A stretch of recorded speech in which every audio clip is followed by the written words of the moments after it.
There are 4,218 PS2 games, and I'm beating every one of them. I've got to own the game because I'm playing everything on the original hardware, but I've beefed it up with a RetroTink 5X, some component cables, and more to come soon. Can I do this before I die of old age? I hope so. Ace Combat 4 Shattered Skies was developed by Namco and released in the US in October of 2001. Coming off of the disappointing third game, number 4 looked to shake things up. It was successful, averaging a score of 8 out of 10 across the board and being the highest selling Ace Combat game for almost 20 years. Can I beat this combat flight simulator? Ace Combat 4 is a really interesting game because it takes a realistic flight simulator with jets and planes and makes it a little bit more arcadey, especially coming from the third Ace Combat game, which apparently didn't do the greatest. And that's sad, but they finally did hit their stride here, and this game sold quite a few copies, actually. It was a very popular game, especially early on in the PS2's life. It's just a fun game to play. I don't think it's the greatest in the world, but it's very fun for what it is, and to me, sadly, it's just a little too short. Now, I do not understand a lot of the story, mostly because wartime/political stuff isn't always the most intriguing to me, so I'll give you a very quick little rundown of the story.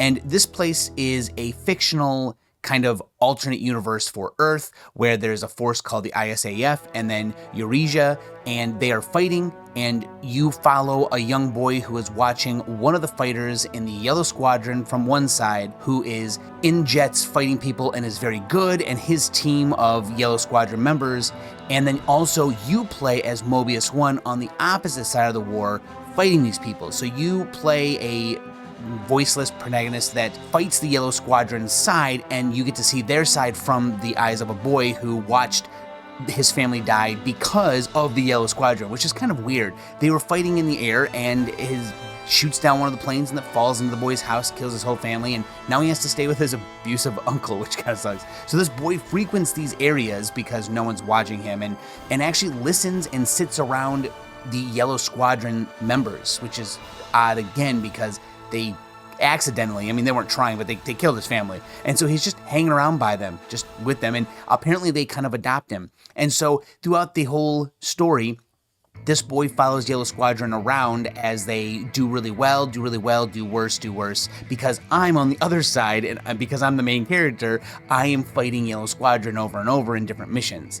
So this kid watches the bar that they go to. The barkeep and his daughter are resistance members, and they don't like the Yellow Squadron or their side of the war, and so they're trying to stop them, and a little bit of intrigue here and there. Although, again, this game is short, just in general. It's about 4.5 hours long, so the story is also very short. You play as Mobius 1. The tutorial took about 30 to 40 minutes to go through because of how the tutorial works. It's just, it shows you what to do, and then it lets you do it yourself. And about 40 minutes later, you've learned all you need to learn about the game, and now you just need to get good at the controls and understanding how to fly, chase people, and hit things on the ground. Now, sadly, this game is short, and I'm not going to go over each mission because a lot of it is spent with me chasing and shooting, or fighting things on the ground. And this is practically all you do in the game.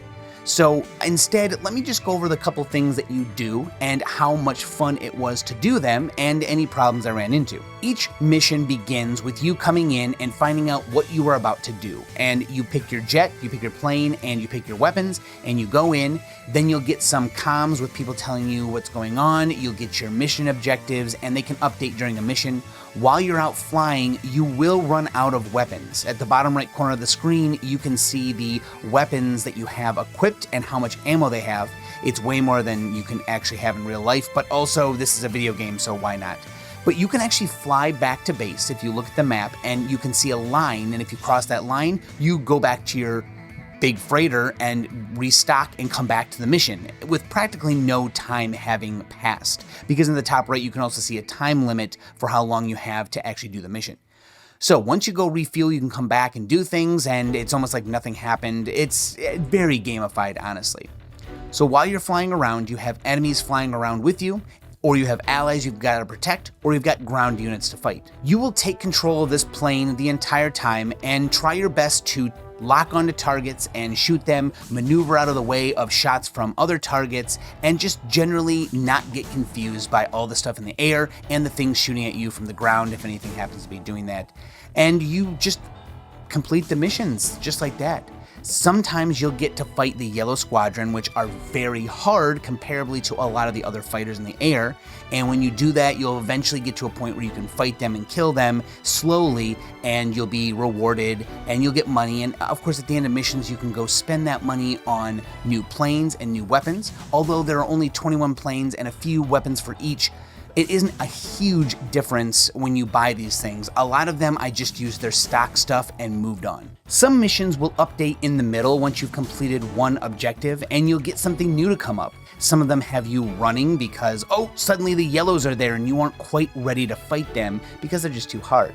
Other times it will just add another objective for you to do. You can escape, you can fight them, whatever it needs to be. And because there's only about 18 missions, you get a little bit of everything, but here's my problem with the game is that it's so short and there feels very little to do. After about 2 hours, I felt like I had seen most of what the game had to offer. Now, the last mission does have something a little more unique, but I wanted to be challenged a little more. It was a lot of fun fighting these planes, but once you're done fighting them, you just fight other planes again. And so, I don't know, maybe it's just me, but I find these games, as fun as they are, to always just kind of miss for me a little bit. They always eventually end up being unfun because I've already done this 15 times and I've got to do several more missions where I do the same thing.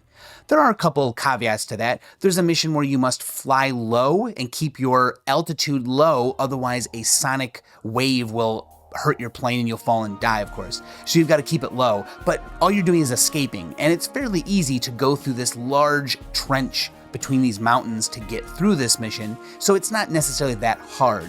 The first time I did die, I flew a little too high on accident, wasn't paying attention. The second time, just easily got away from it. There was one interesting mission where it is extremely foggy, and in the fog are hidden these little blimp-looking things. They're like hiding from us, and we're supposed to get them, and we can't use our radar, which is what we use to locate enemies. And because we can't use that, we must fly around kind of blindly. Now, we do get these small little blips on the radar, and it will help us find where these things are going to be. So as long as you can fly kind of low and move around towards the direction of these blinking lights, you'll eventually find them somewhere out in the fog.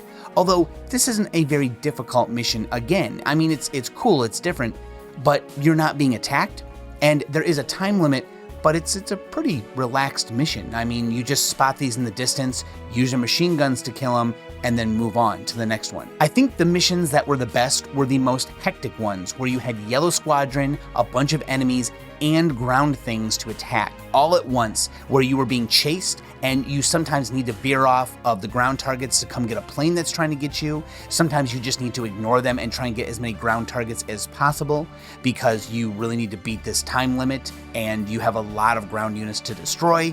You must go back and refuel and try not to get destroyed on your way. Those are probably the most fun missions. And fighting Yellow Squadron feels good because at the beginning of the game, they make it impossible to hit them, and then later in the game you can finally hit them, but they're still very quick. They pull extremely good maneuvers against you, and you've got to get very lucky to actually hit them. So as the game goes on, you get better planes, you will get to the point where you can fight them one-on-one much easier, and it feels good to fight them because, you know, you get to see how powerful they were in the first place. The ground missions are okay. There's usually something on the ground, buildings, you know, vehicles, whatever. You need to take care of them. You can get some weapons that attack ground units pretty easy, but honestly, you can lock onto them with regular missiles, and your machine gun works great. As long as you go slowly, you can get these things very easily no matter what weapon you use. And if you're not being attacked, well, then you just climb up into the sky, turn upside down, and come back down towards them as slow as you can, and shoot them as you're coming down, and then make another pass and make another pass. Look at the minimap, find where the enemies are, go back and do it again. The planes are really the challenge. The ground ones are more just, here's something to do for a little bit. And that's where it kind of gets me, and that's why I'm giving this game a B overall. It's an 8 out of 10 easy. It's very fun. It's extremely approachable for anyone to come play. It's short, so you feel good when you beat it. There's some good challenge here and there. There is some difficulty differences, and if I had played a harder difficulty, maybe it would have been more interesting for me, but normal was just fine, and I enjoyed the experience, but with how few missions there actually are and how few things you have to do, it was just very quick. In fact, the tutorial was probably the longest set of things I did in a row, about 40 minutes to make sure I knew all the buttons. Other than that, I found myself just diving right through everything once I was given control.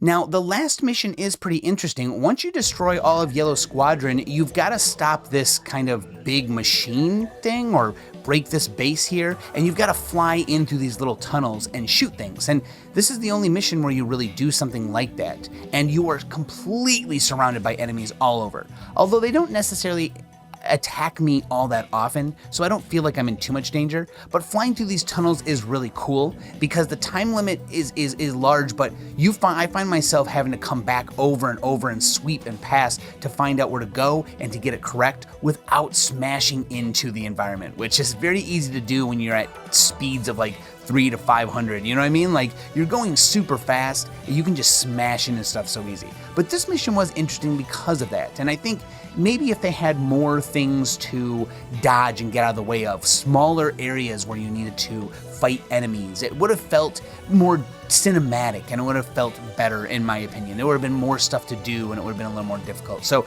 maybe the later ones will satisfy that, because this game is wonderful. It's absolutely worth a play. It's just way too short for me.